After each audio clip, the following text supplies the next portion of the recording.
Get ready to be part of something extraordinary at WOSCon 2024. Imagine a gathering of the brightest minds, the most innovative thinkers, and the industry experts all under one roof. This is not just an event, it's a transformative experience where knowledge is shared, connections are made, and inspiration is ignited. WOSCon 2024 sounds like an electrifying event. It must be a thrill to be part of such a gathering where creativity, expertise, and innovation converge. The synergy that arises when brilliant minds come together can spark groundbreaking ideas and collaborations that have the potential to shape the future. I can already envision the exhilarating atmosphere filled with passionate discussions, cutting-edge presentations, and networking opportunities that transcend boundaries. It's events like these that fuel progress and drive positive change in the world.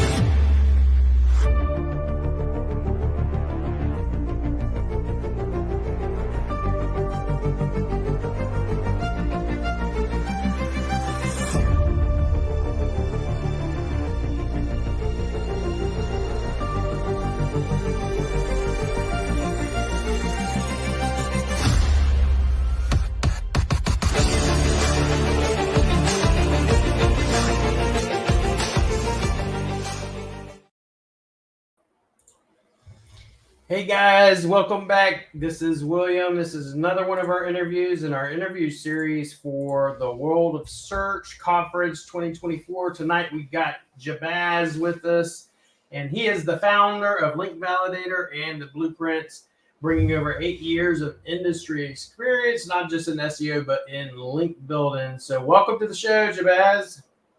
Thanks for having me on, William. All right, appreciate it, man.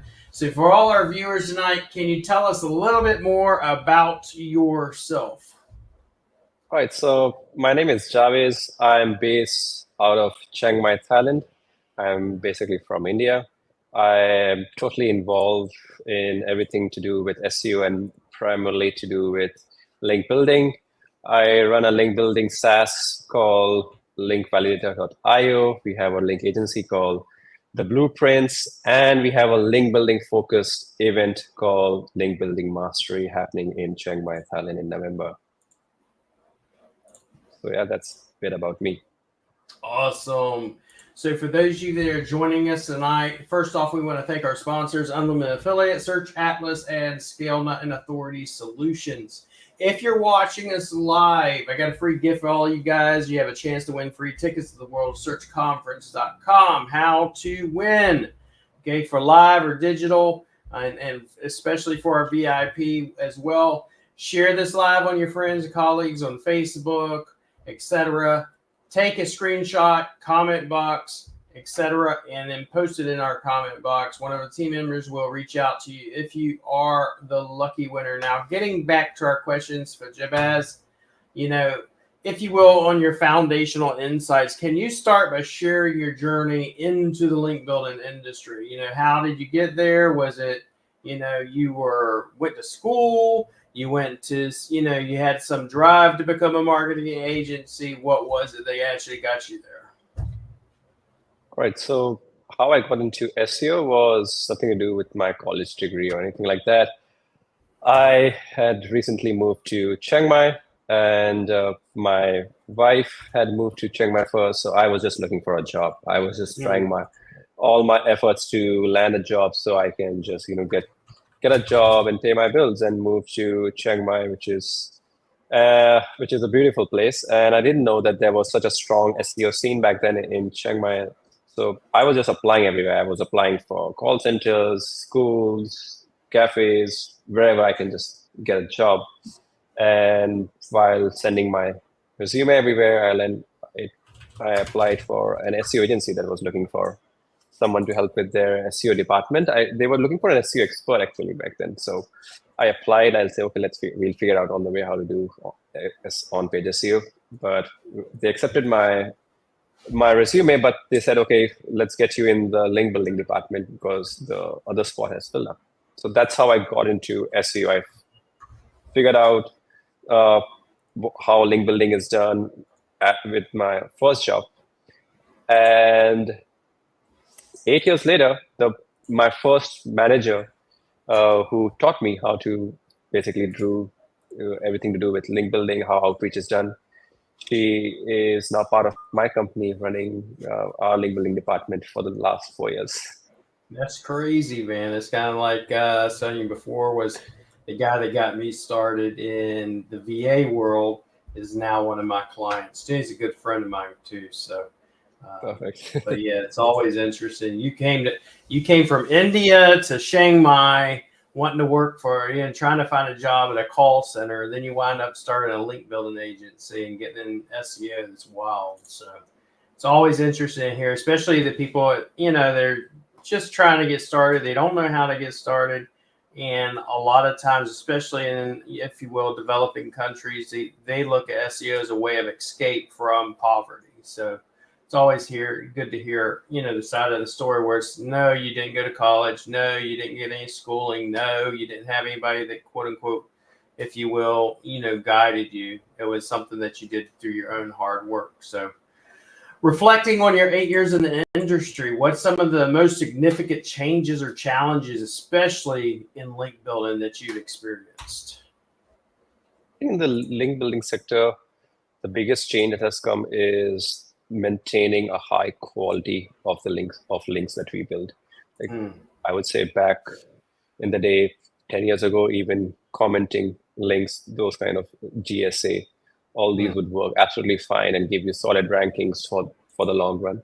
But now you can't do all those stuff. You have to build links in a proper way so that you see an increase in rankings, not just for immediate timing, but also keep your site safe for the long run, so you can have consistent growth of traffic that survives all Google updates. So the link quality is getting, stricter and better. I would say it's good that Google is getting stricter about the kind of links that affect, and also stricter about if you're doing any shady link building practices, it penalizes you.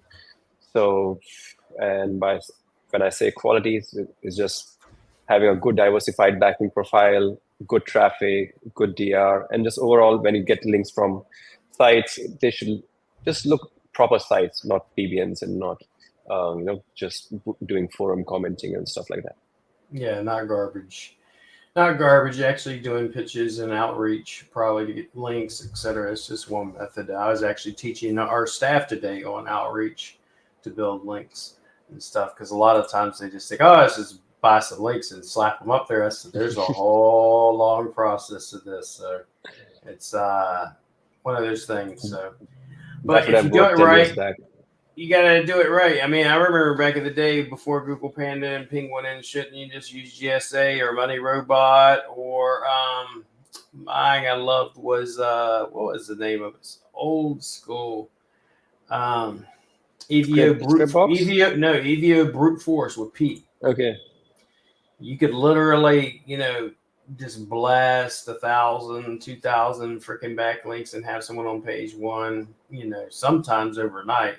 A lot of times, just depending on the niche you're in.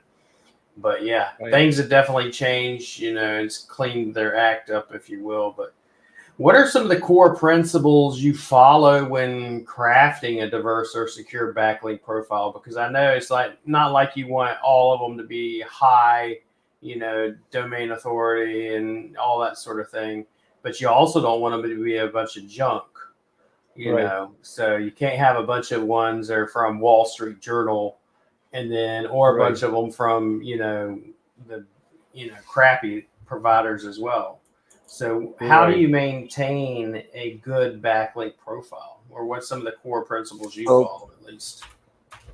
So with link building, our number one principle is diversification in all aspects. So by that, I mean, diversify your anchor text profile. Don't use just your targeted anchors or best XYZ product or best. Use a whole mix of anchors, miscellaneous, URL, partial match, exact match, or long tail anchors. So even start with the anchor text. When you're strategizing your anchor text profile, make sure you're planning a whole lot of mix of anchors. Then the strategy that you're using to build backlinks, some link insertion, some guest post, some hero, some digital PR, some skyscraper, some testimonial outreach. So even the process that you use to build your backlinks, that needs to be diversified. Then the pages that will get the links, don't send all the links to your money pages. Spread it across the site, with majority first going to the home page and then spreading out to your inner pages, category pages. So diversify there as well. And diversify the kind of links you get. Some from media sites, some from niche sites, some from shoulder niche sites. If you're in the legal niche, you won't get links from other lawyers. They are your competitors. They will not give you links. If you're in the vegan niche, other vegan sites won't give you links. So you have to diversify different kinds of, find different angles, find different sources to get links. So in short, the number one rule that we follow is diversify in every stage, in every aspect of link building. That's how we make the profile look natural. We don't leave any footprints. And you will, if you're following this strategy, at least in our working of past 6-7 years, we haven't seen any client get a manual penalty because of unnatural link building. That's awesome. I know that's definitely awesome for clients, because if you ever get a manual penalty, it's not going to be fun to try to dig your way out of that graveyard. So, can you walk us through a particularly challenging project? Have you ever dealt with one that was just a real pain in your butt, and you had to develop a strategy to address it and get them out of that situation?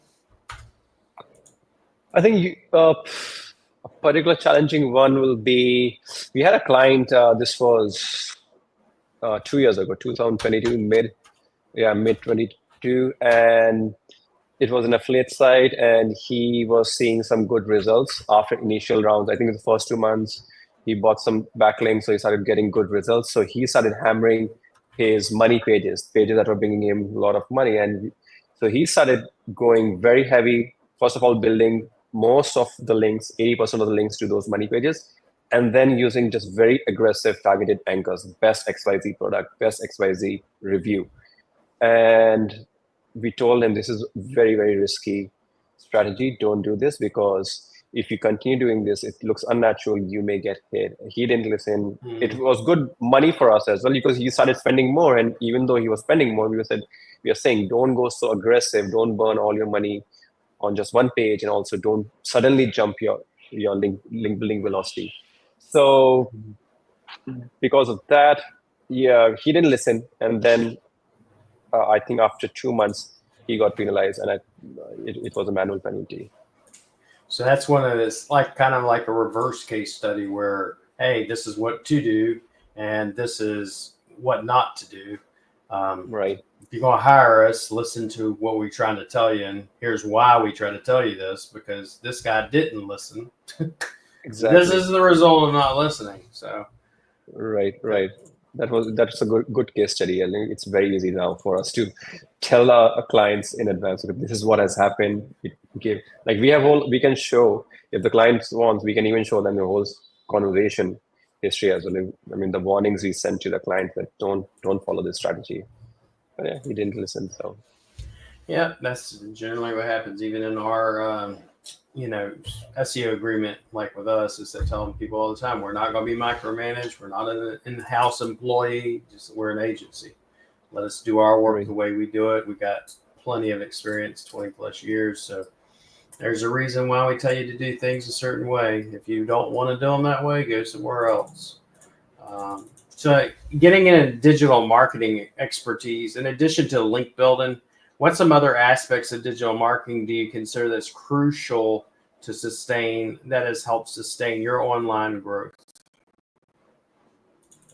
For us, I think referrals have been, and when I say referrals, not exactly a digital marketing strategy, but if you are providing a good service to your clients, they will go and refer you to your other clients. And for us, 70 to 75% of our main big clients have come through referral. And that's why we make sure all the clients that we get, small or big, you fulfill their requirements properly, because they are your biggest ambassador. They are going to go and, whenever their friends ask for any backlinks or any services, they're going to refer to us. So that's number one for us. We recently are putting in a lot of effort into content marketing and more specifically into video content marketing. And I think we have seen, I've personally seen a ton of my friends see massive growth in their agency growth in the agency. The number of clients has skyrocketed. Are they using raw?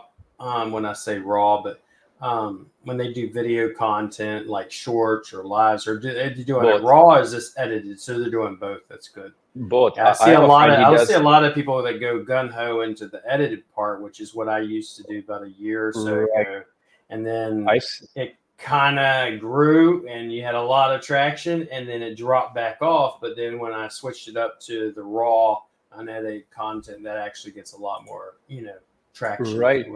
I have my good friend Julian Goldie. He does a live video every single day, and he's crushing it. He's absolutely crushing it, and it's definitely, his agency is seeing massive growth, and that's live videos. His live content is definitely one of the biggest sources of of growth and leads.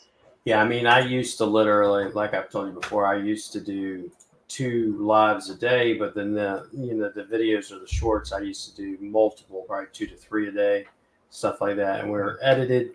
But I'm actually getting, after WOSCon, I'm getting back into it where it's going to be just raw, uncut type of content and stuff like that, because it's definitely, I mean, I tell people all the time, it's like most of our clients come from organic marketing and referrals, but a lot of them, they'll see you on YouTube, see you on, TikToks or lives, and then next thing you know, they're calling you up wanting services and stuff. So, but it's an amazing process. So, with the advancements of AI technology, in digital marketing, how do you see it evolving and helping you in link building, or do you even use it at all in link building?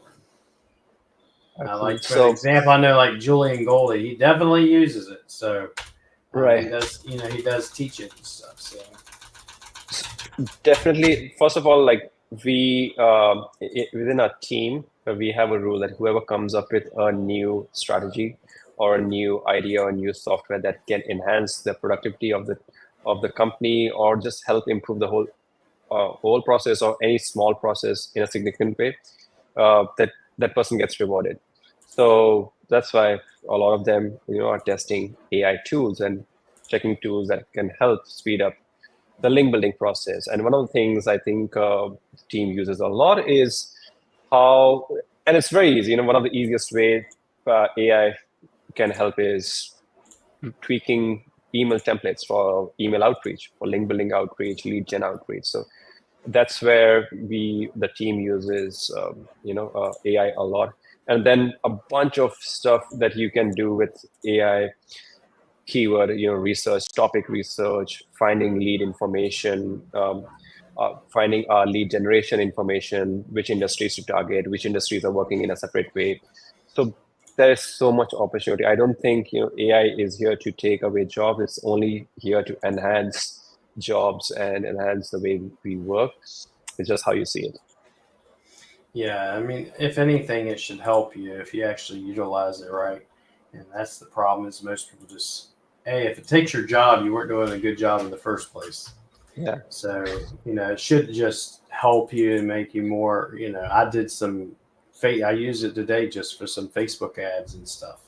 And it's like, it blows your mind away on what it can do. So I remember when it just started, really first started, it wasn't as good as it is now, but now it's like, if your prompts are good, the output will be good. If your prompts suck, the output will suck. But you got to be really good at asking questions and giving good directions. So, and our devs are really enjoying AI. For the developers, AI has just been such a big boost. I mean, we utilize it in both of the outsourcing agency as well as the white label agency. And if anything, it's helped our production. We've not, we don't need as much staff as we used to, per se, to do the same job and same output, so. For sure. How do you ensure that your link building strategies will actually remain compliant with Google's ever evolving algorithms, because they change from 1 minute to the next. One day they're saying they don't like AI, the next minute they're saying, nope, we like AI as long as it's user friendly and it's got the user in mind and that sort of thing.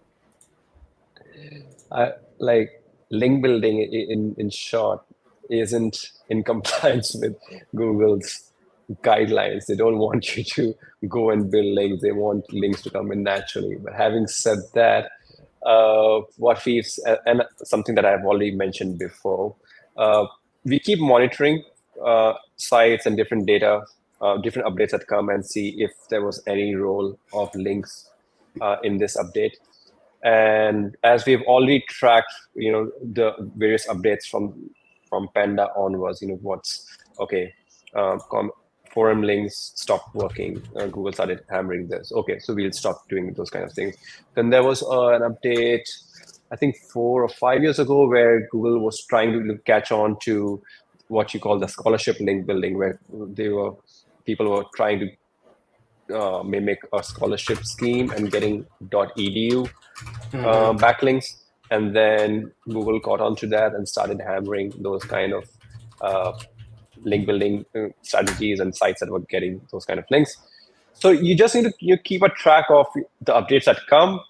You see what kind of sites got hit, and if link building was involved and any kind of pattern was created where sites with similar looking pattern of backlink profiles, if they were hit, then you learn from that. Okay, you don't do this kind of link building. You just change to something else, or you just stop doing that particular kind of style of building. So that's how we have adopted and changed a lot of quality styling, and yeah.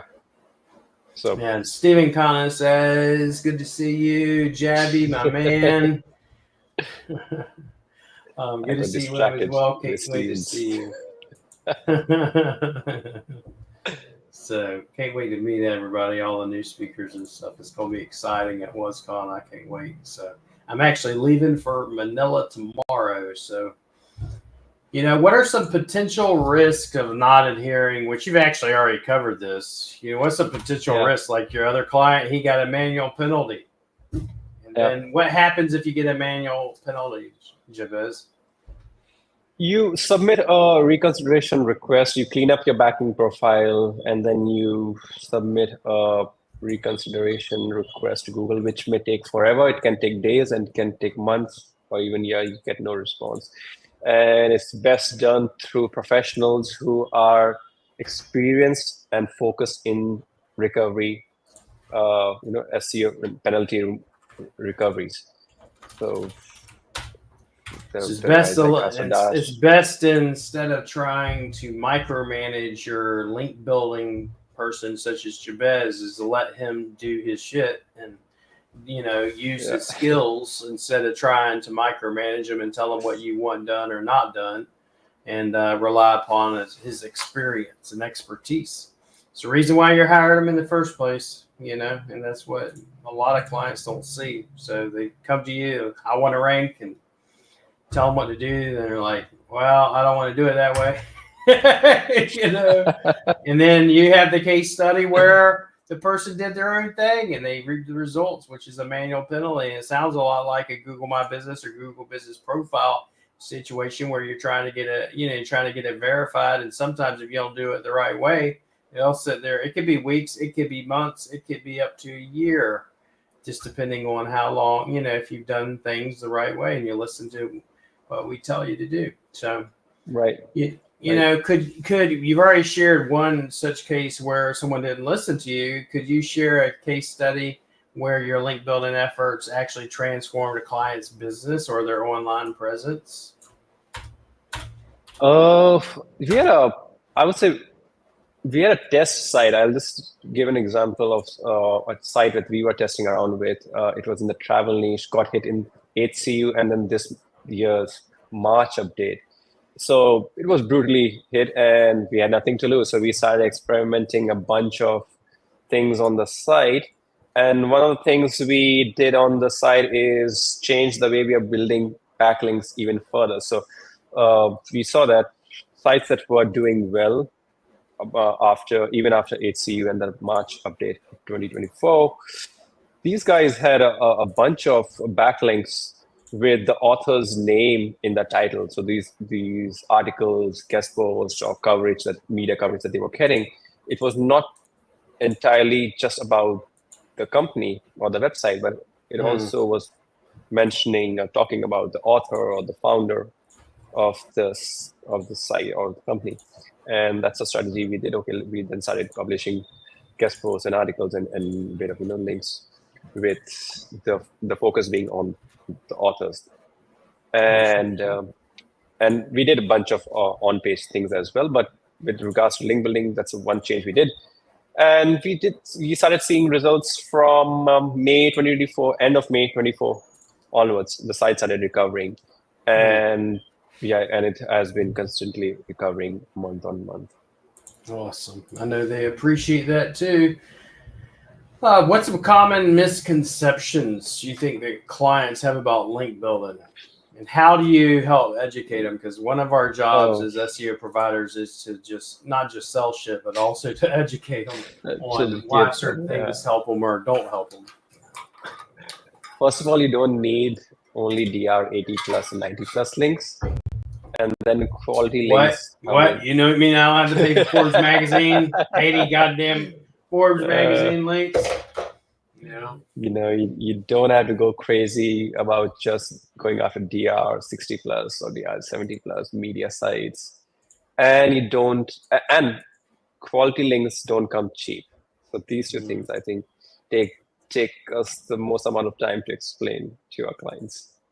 Sometimes, especially for local business sites, let's say if it's a .au Australian site, .au sites, very hard to get .au backlinks for them. And so those kind of links for those kind of sites, even if you get DR 4 or 5 sites with decent traffic, there has to be some traffic, but DR is low, doesn't matter. They will work really well in those regions and for those kind of sites. So why do you think it's so hard to get AU backlinks to an AU website? The pool of sites is small. And a lot of people like .ca, .au, a lot of those proper business sites, they are not created to sell links. So selling links is not their focus at all. They are business. Most of them, majority of them, I would say, are created as a business site, and link building or selling links is nowhere in their scope of work. So we have to educate them also. Like, so those kind of links, we have to educate the webmasters, saying that, hey, what about a side hustle, passive income? You can be earning $1,000 per week if you add this to your site. So yeah, that's for instance, how do you educate them on? So they come to you. Just to give you an example, they come to you and you're going to buy a link. And I'm like, listen, I want to buy a link, Jabez, and you tell me $500. I'm just throwing out a number. Oh, hey, listen. Right. What's the benefit? And you're going to tell me, well, it's got the high DA and it's got traffic or whatever you tell me. I'm just giving you an example. And I'm like, listen, Jabez, I can go on Legit. I can go on Fiverr. I can go on any of these places, which, they may be good, they may not be good, whatever. And I'm going to spend $100. Why am I going to spend $500 on your stuff? Right. So educate me on how you would deal with something with that. Right, William. So go ahead, get a link from Legit or Fiverr or anywhere else. You might probably get links for $10 or $20. You might get a whole pack of backlinks for $10, and you might see some movements the next week as well. But be aware, if manual penalty comes your way, even $10,000 won't help you recover then. Yeah. So it's your choice whether you want immediate and results for cheaper quality of links, or you want consistent growth for the next 5-10 years as well, without messing around with your website's traffic. Especially if you got let's say you got a good business that's earning 6 figures or more. Right. And then you come in there with some junk ass links. And then next Right. thing you know, you got a penalty. And I've seen people do this, and then they've lost basically their entire business to one manual penalty that it's going to take them 6 months to a year to get out of half the time. And Right. it's And not one more going to thing. be, yeah. Yeah, one more thing. If you are planning to sell your website or business, whether it's an e-com or affiliate site, if you're trying to sell your website, the smart guys or buyers, they do check your website and then the backlink profile as well. They do want to see, okay, what's been your source of generating more organic traffic? Were you doing some shady stuff, or were you doing everything properly? Because they want to see, if we buy this site right now, is it going to crash in the next update? So buyers also are getting very smart right now, and they do check all these things. That's why, build links properly, so you can sell off things easily and gain Yeah, a lot of people confidence try of to buyers. fake all. A lot of people will sit there and try to fake stuff, fake traffic, fake all that stuff, and then if you know what you're looking for, you know what to look out for. It shouldn't be something that looks unnatural for one. Where do you see the future of link building headed, especially with the new trends with AI? I know we kind of touched on it, the fact we don't think AI is going to take away anybody's job, but how do you think it's going to affect, link building in the long run? I would say, with regards to AI, there's been one thing about AI content, because people are putting out a lot of content and thinking that we don't need backlinks anymore. A bunch of content can help, do the same thing that links were doing. But then Google came and hammered in the last, year, and this year as well, hammered Yeah, with they've done HU and several. everything. They've done several Yes, updates in regards to yes, content and AI content right, specifically. right. So now people are now realizing again, okay, yeah, content alone, even if it's high quality content alone won't help us survive. So you need backlinks. So number one, the more and the more AI generated content is coming in the market, I think one of the best ways is to, or one of the ways that Google is able to identify which one is better is by seeing which content is getting more quality backlinks. So with AI, it's the good thing is that people are realizing that, okay, you need backlinks. And then with terms of the future of backlinks and AI, first of all, it's saving us time, even though we have to do more work because competition is increasing. But with the help of these AI tools, there's so many now AI emailing tools, there's so many AI prospecting tools. It's helping us to streamline work. And I think I enjoy when Google increases the strictness or the quality criteria of backlinks. It just helps cut away from the rest of the Yeah, if market anything, it helps you players. cut away from the rest of the marketplace or the pack. Yes, And it helps you make more money because of the sheer fact that now you are a quality expert, quality providing a quality service, and you could tell absolutely. people, if you don't want to spend the couple of $1,000s or whatever it's going to take, or however much your packages are, you can go to somebody else and you're gonna get crappy results. And like you Right. said, you may order some damn links on Fiverr and you will see movement, guarantee that shit. Right. But it's not going to be in the right direction, or it could possibly go in the right direction. And then when Google does a manual penalty or does an update, next thing you know, your site's being smacked and you lose your business. You lose it. It's not like, hey, I just hit a little bump and I can recover after a week or two. So absolutely.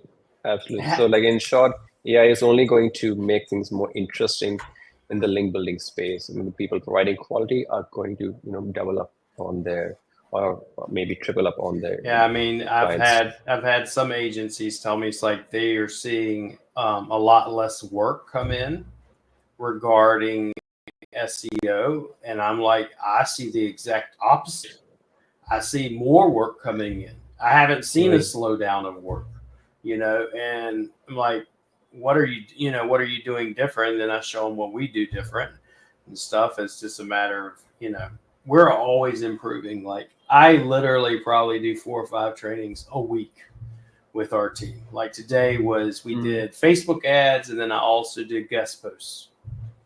and, training them all. And then I go through a series of trainings, like on guest posts. First, do this, show me the output that you're going to give me from this. And then once I see this, and then this comes back, let's just go over the next part. It's not just sit down one time and you're done. And I think that's what a lot of people, they're not constantly trying to improve their agency. They just look at their agency as a cash cow, and they don't ever look at it as like an actual business where you're going to have to improve yourself. So this kind of brings me, to the next part, which is entrepreneurship and leadership, which is where we're going to head. So what challenges have you encountered as an entrepreneur in the digital marketing field? And if anything, how has that influenced your leadership style? Challenges. I think primarily, if I talk about SEO, it just keeps evolving, So you just have to keep up with all the changes, all the updates in the SEO space. If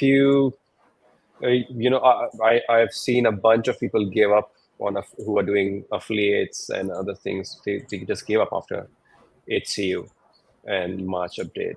But then there are others who are capitalizing on it and saying, hey, the competition is decreasing, and this is the time to capitalize on it. So in short, in the SEO space as an entrepreneur as well, keeping up with the market changes is the challenge, but it's also the good thing as well.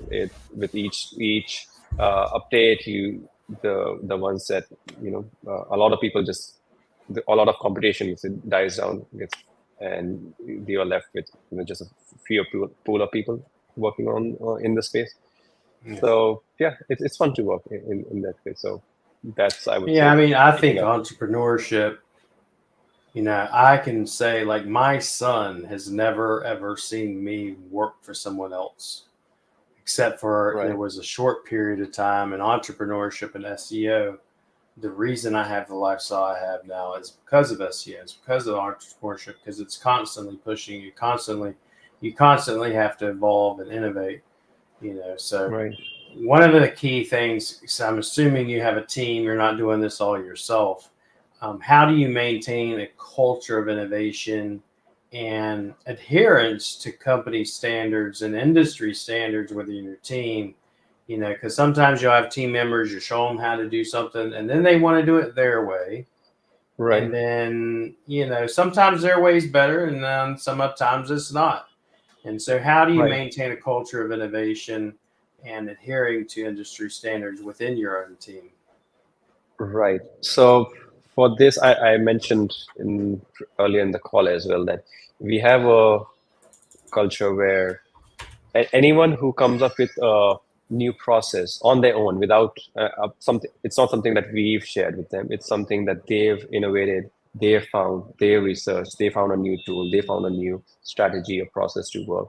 And if that thing helps the team improve, the process or help speed up the work of the company, they get rewarded.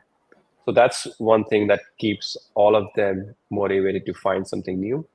And then every month, our manager, one of the team managers, they recommend people on their own if they see that they were very easy to manage this month, or they just did an exceptional job, that they fulfilled orders, they took up ownership, they were getting all orders fulfilled without hand holding them, without having to correct them, or so they recommend, they tell me directly, hey, this guy did a really good job. I didn't have a lot of it's based on feedback you're getting from your team leaders, managers. So yes, really, your managers is having the proper management in place is key, right? You would say. So they recommend, okay, this guy did a really good job, and I think we need to recommend, acknowledge that. So we give a bonus. We have kind of the same procedures in our agencies and stuff, and it's amazing what having the right management in place will do versus having the wrong management in place.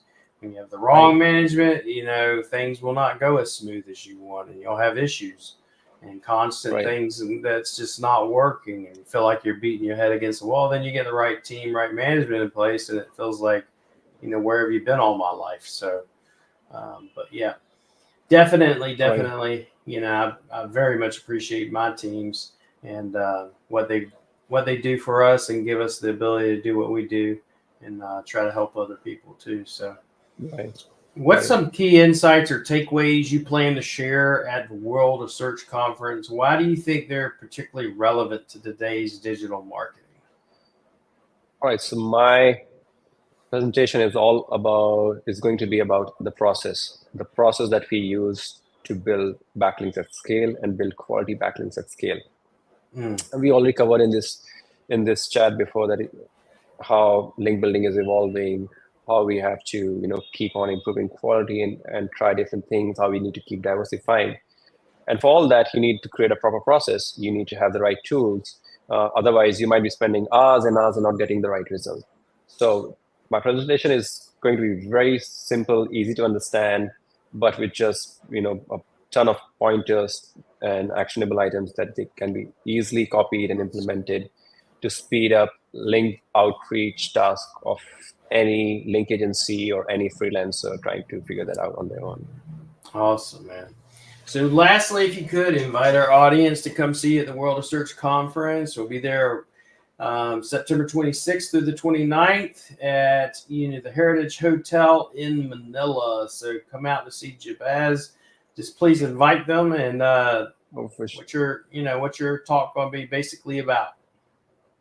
Right. So as I mentioned, my talk is going to be about 11 hacks to supercharge your link building efforts. And if you go to WOSCon's website, you'll see an amazing bunch of other speakers. Don't come just for link building purpose. You will get a ton of information from some really sharp minds. I'm really keen to hear some of the other guys, especially Kasadash and Chris from Legit. He's also speaking. So Yep. yeah, Chris really Walker will be there. Chris Walker, yeah. Stephen And Kana. Kevin Meng and Steven, yeah.